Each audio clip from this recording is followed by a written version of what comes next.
Hello student, इस video के अंदर हम कुछ क्वेश्चन देखेंगे जो एग्ज़ाम में आते हैं। ओके, तो सबसे पहले मैं आपको यहाँ पर एक फार्मूला बता दूँ, डिस्टेंस फार्मूला।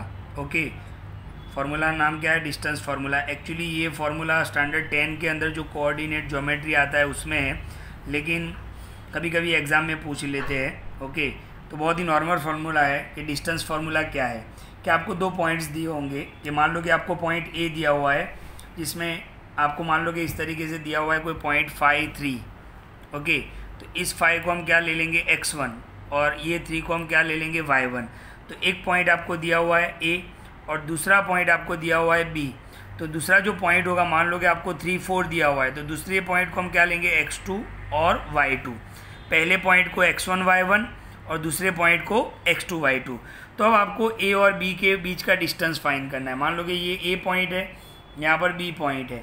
ओके, तो इनके बीच का आपको क्या फाइंड करना है? डिस्टेंस फाइंड करना है। इसीलिए इसको क्या बोलते हैं? डिस्टेंस फार्मूला बोलते हैं। तो पहले पॉइंट में से हम क्या लेंगे? x1 y1 और दूसरे पॉइंट को हम क्या लेंगे? x2 y2। अगर इस तरीके से है तो आपको इस टाइप का फॉर्मूला यूज़ करना है कि AB = √x1 माइनस x2। देखो, यहाँ से फर्स्ट और यहाँ से फर्स्ट, x1 माइनस x2, बीच में माइनस लगाना है और ऊपर होल स्क्वायर, फिर plus y1 minus y2 whole square. तो ये आप फॉर्मूला आपकी नोटबुक में भी लिख लेना और तैयार भी कर लेना। ओके, तो डायरेक्ट अगर आपको फॉर्मूला यूज़ नहीं करना है तो आप डायरेक्ट क्या कर सकते हो? First minus first whole square, यानी इस ब्रैकेट से फर्स्ट और इस ब्रैकेट से फर्स्ट, दोनों के बीच में माइनस, फिर बीच में प्लस, फिर y1 माइनस y2 यानी second minus second whole square. Okay, अब इसका मैं आपको दो सम भी बता देता हूं ताकि आप अच्छे से समझ सको। तो ध्यान से देखो, यहाँ पर एक क्वेश्चन लिखा है कि डिस्टेंस बिटवीन, आपको ये दो पॉइंट्स दिए हुए हैं। तो एक काम करते हैं, इस पॉइंट को हम क्या ले लेते हैं? ए, और इस पॉइंट को हम क्या ले लेते हैं? बी। तो मैं यहाँ पे लिख देता हूँ ए कितना है? 5 - 3, जिसको हम क्या ले लेंगे? x1 y1। ओके, x1 ये और ये y1। बी पॉइंट को हम क्या ले लेते हैं? 5 8। ओके, इसको हम ले लेते हैं x2 y2। अब हमारा डिस्टेंस किसके बीच का होगा? ए बी का। तो फॉर्मूला लिख लेते हैं, AB = फॉर्मूला याद होना चाहिए आपको, x1 minus x2 whole square y1 minus y2 whole square. अब आपको सिर्फ वैल्यू रखनी है। x1 की जगह पर देखो, x1 कितना है? 5, फिर ये माइनस x2 कितना है? 5, तो ये होल स्क्वायर, फिर y1 कितना है? -3, माइनस ये माइनस हमने लिख दिया y2 कितना है? 8। ओके, तो ध्यान से देखो आप, 5 - 5 तो वो तो 0 हो जाएगा, -3 - 8 -11 हो जाएगा। ओके, तो ध्यान से देखो, ये 0 स्क्वायर तो 0 हो गया। अब देखो, यहाँ पर इवन है और अंदर माइनस है, तो माइनस कैंसिल हो जाएगा, इवन यानी माइनस कैंसिल हो जाएगा, तो 11 का स्क्वायर कर लेते हैं 121। तो 0 + 121 कितना होगा? 121, और 121 किसका रूट है? 11 का, यानी ए और बी का डिस्टेंस क्या होगा? 11 होगा, राइट। तो इस तरीके से डिस्टेंस फार्मूला हमें याद रखना है। एक और सम भी देख लेते हैं ताकि आपको अच्छे से समझ में आ जाए। ध्यान से देखो, फॉर द पॉइंट्स P, आपको पॉइंट P दिया हुआ है 5 0। तो हम क्या करेंगे? इसको हम x1 y1 लिख लेंगे। Q आपको दिया हुआ है -3 0, यानी हम ले लेंगे x2 y2। ओके, अब हमें किसके बीच का डिस्टेंस फाइंड करना है? PQ। तो यहाँ पर हम क्या लिखेंगे? PQ। फॉर्मूला तो वही रहेगा, कौन सा? x1 minus x2 whole square y1 minus y2 whole square. Okay, अब आपको क्या करना है? x1 की जगह पर 5, फिर ये माइनस x2 की जगह पर -3 है। ध्यान से देखना, ये माइनस तो हमने लिख दिया, लेकिन x2 आपका क्या है? -3, तो हम ब्रैकेट में लिखेंगे -3 होल स्क्वायर। ओके, चलो फिर y1 कितना है? 0, y2 ये माइनस हमने लिख दिया, y2 कितना है? तो वो भी 0 है, तो ये तो 0 ही हो जाएगा, तो इसको लिखने की ज़रूरत नहीं है। बट यहाँ पे देख लो, 5 माइनस क्या हो जाएगा? +3 होल स्क्वायर। ओके, ये 0 नहीं लिखना है। 5 + 3 कितना होगा? 8 का स्क्वायर कितना होगा? 64, और 64 का रूट क्या हो जाएगा? 8 हो जाएगा, राइट। तो इस तरीके से डिस्टेंस फार्मूला फाइंड करते हैं। तो मैंने आपको फार्मूला भी बताया और सम भी बताया। इस टाइप का सम 100% एग्जाम में पूछते हैं 1 मार्क्स का, जो आपको याद रखना है। ओके, कुछ और नॉर्मल क्वेश्चन भी मैं आपको बता दूं, ध्यान से देखो। यहाँ पर हम कुछ और क्वेश्चन को भी डिस्कस कर लेते हैं। ओके, तो यहाँ पर आपको चैप्टर नंबर 3 का ट्रू एंड फॉल्स दिया हुआ है, एग्जाम में पूछ सकते हैं, तो हम देख के बता सकते हैं कि ध्यान से देखो, the point -3 -5 in the second quadrant. अब आपको याद होगा कि यहाँ पर दोनों प्लस प्लस, यहाँ पे क्या था माइनस प्लस, यहाँ पर माइनस माइनस और यहाँ पर प्लस माइनस, ये फर्स्ट, ये सेकेंड, ये थर्ड और ये फोर्थ। यहाँ पर देखो दोनों ही नेगेटिव है, और कौन सा क्वाड्रेंट बता रहा है, सेकेंड क्वाड्रेंट। दोनों नेगेटिव तो कौन से क्वाड्रेंट में आते हैं, थर्ड क्वाड्रेंट के अंदर। तो ये जो स्टेटमेंट है वो क्या होगा, फॉल्स होगा, राइट। चलो second, coordinate axis 0 0 intersect each other. Okay, coordinate axis किसको बोलेंगे, ये वाई एक्सिस और ये एक्स एक्सिस, दोनों इंटरसेक्ट कहाँ पे कर रहे हैं, 0 0 पर ही कर रहे हैं। मैंने बताया था ओरिजिन बोलते हैं इसको। तो यहाँ पे लिखा हुआ है coordinate axis 0 0 intersect each other, तो ये क्या है, ट्रू है, राइट। थर्ड नंबर देख लेते हैं, coordinate axis divide coordinate into 4 parts. तो 4 पार्ट्स में डिवाइड होते हैं, first part, second part, third part and fourth part.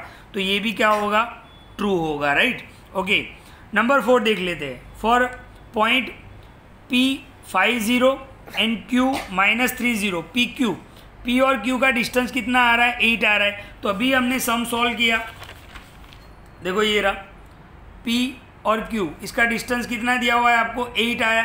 तो ये स्टेटमेंट भी क्या होगा, ट्रू होगा। ओके, ध्यान रखो, इसको देखने से डायरेक्ट नहीं समझ में आएगा, इस टाइप का पूरा सम आपको करना पड़ेगा। ओके, तो मैंने इसलिए यहाँ पर ये सम करवा दिया था, डिस्टेंस कितना आ रहा है, 8। तो ये स्टेटमेंट क्या होगा, ट्रू होगा। ओके, अब इसको ध्यान से देखो, ये 5th नंबर का क्वेश्चन, इसको एग्जाम में पूछते हैं। तो ध्यान से देखो, पहले हम क्वेश्चन रीड कर लेते हैं कि A कितना दिया हुआ है आपको 5, B कितना दिया हुआ है 3, C कितना दिया हुआ है -2, D कितना दिया हुआ है -5। ये चारों पॉइंट्स आपको दिए हुए हैं। अब यहाँ पे लिखा हुआ है A + B and C + D, तो हमें A + B करना पड़ेगा A और B की वैल्यू से, C + D और C और D की वैल्यू से, लाइस इन फर्स्ट क्वाड्रेंट। तो हम यहाँ पर पेज पे सॉल्व करते हैं, इसको ध्यान से देखो, A + B and C + D। चलो ध्यान से देखना, A की वैल्यू कितनी है 5 और B की वैल्यू 3, तो हम यहाँ पे लिख लेते हैं A की वैल्यू 5 + B की वैल्यू 3। C की वैल्यू कितनी है -2, फिर ये प्लस था, और D की वैल्यू कितनी है -5, तो ये ब्रैकेट में कर लेते हैं। ओके, तो 5 + 3 क्या होगा, 8। अच्छा, प्लस माइनस माइनस, तो ये कौन सा पॉइंट आया, 8 - 7 हो जाएगा। अच्छा, ये पॉजिटिव और ये नेगेटिव, ये तो कौन से क्वाड्रेंट में आएगा, फोर्थ क्वाड्रेंट। पॉजिटिव नेगेटिव कहाँ पे होता है, तो हमने पूरा समझा था, देखो ये रहा। ओके, अभी मैंने आपको बताया कि पॉजिटिव नेगेटिव तो कहाँ पे होते हैं, फोर्थ क्वाड्रेंट के अंदर, और यहाँ पर क्वेश्चन में क्या दिया हुआ है, फर्स्ट क्वाड्रेंट। तो ये स्टेटमेंट क्या होगा, फॉल्स होगा, राइट। तो इस तरीके से आपको ट्रू एंड फॉल्स भी, इस टाइप के क्वेश्चन आते हैं तो भी आपको समझ जाना है। ओके, कुछ और क्वेश्चन मैं आपको बता दूं, यहाँ पे ध्यान से देखो, फिल इन द ब्लैंक्स है, the coordinate of origin, origin के कोऑर्डिनेट कौन से होंगे, 0 0, क्योंकि हमने देखा था कि कहाँ ओरिजिन इसको बोलते हैं, तो ये क्या होता है, 0 0 होता है। द इंटीरियर ऑफ x', ये भी मैंने आपको समझाया था। तो देखो, ये x होता है, ये y, ये x' और ये y'। हमें यहाँ पे कौन सा दिया हुआ है, x', is called dash quadrant. तो x', तो कौन सा क्वाड्रेंट होगा, थर्ड क्वाड्रेंट। तो इसका आंसर क्या आएगा, थर्ड क्वाड्रेंट। ओके, चलो third number, the point of intersection of x axis and y axis. अब ध्यान से देख लो, ये x एक्सिस, ये y एक्सिस कहाँ पे मीट कर रहे हैं, ओरिजिन पे। तो यहाँ पे लिखो, the point of intersection of x axis and y axis is called, क्या बोलेंगे उसको हम, ओरिजिन बोलेंगे। ओके, चलो number 4, if both points of coordinate are negative then they are in dash quadrant. मैंने बताया था अगर दोनों नेगेटिव होते हैं, तो कौन से क्वाड्रेंट में होंगे, थर्ड क्वाड्रेंट के अंदर। तो यहाँ पर हम क्या लिख सकते हैं, थर्ड क्वाड्रेंट। ओके, और ये 5th नंबर आपको ड्रॉ करके बताना पड़ेगा। पहले क्वेश्चन देख लेते हैं, द लाइन जॉइनिंग एक्स, आपको ये एक पॉइंट दिया हुआ है और ये एक पॉइंट दिया हुआ है, is parallel to dash axis. ऐसे समझ में नहीं आएगा, मैं आपको ड्रॉ करके बता रहा हूँ, ध्यान से देखो। पॉइंट कौन सा दिया हुआ है, 3 5, ओके। तो यहाँ पर मैं आपको ड्रॉ करके बता रहा हूँ कौन कौन से पॉइंट है। 3 5, मैं यहाँ पे पॉइंट लिख लेता हूँ, -4 5। पहले हम पॉइंट बता लेते हैं, फिर क्वेश्चन पे आते हैं। यानी ये दोनों x के पॉइंट है और ये दोनों y के पॉइंट है। तो यहाँ पर 0 1 2 3 4 5, यहाँ पर भी 1 2 3 4 5, यहाँ पर -1 -2 -3 -4, ओके। और y के अंदर नेगेटिव नंबर की ज़रूरत नहीं है, तो भी मैं लिख लेता हूँ -1 -2 -3, ओके। पहला पॉइंट आपको कौन सा बताना है, 3 5। तो x पर 3 ये रहा और y पर 5, तो यहाँ पर आएगा। तो देख लो आप, x पर 3 और y पर 5। फिर -4 5, तो -4, ध्यान से देखो, -4 5, ओके। तो -4 यहाँ पे होता है, ओके, और 5 यहाँ पे होगा। तो -4 और ये 5 यहाँ पर होगा, तो ये यहाँ पे आएगा, ओके। ये हमने पॉइंट्स बता दिए। अब हमें क्वेश्चन क्या बता रहा है कि x, अच्छा ये पॉइंट कौन सा था, x, और ये पॉइंट कौन सा है, y। यहाँ पे लिखा हुआ है x and y is parallel to dash axis, line joining. अब इसको हम ज्वाइन कर देते हैं, ये ज्वाइन हो गया, ओके। तो ध्यान से देखो, ये लाइन किसके पैरेलल होगा, इस लाइन के पैरेलल होगा, और ये लाइन कौन सा है, एक्स एक्सिस, ओके। तो एग्जाम में इस टाइप के भी क्वेश्चन पूछते हैं। पैरेलल बहुत आपने अच्छे से समझा है चैप्टर नंबर 6 के अंदर। तो ये एक्स और वाई को जो लाइन ज्वाइन करेगी वो किसके पैरेलल होगी, इस लाइन के, और इस लाइन को हम क्या बोलेंगे, एक्स एक्सिस। तो यहाँ पर आंसर क्या आएगा, एक्स एक्सिस, ओके।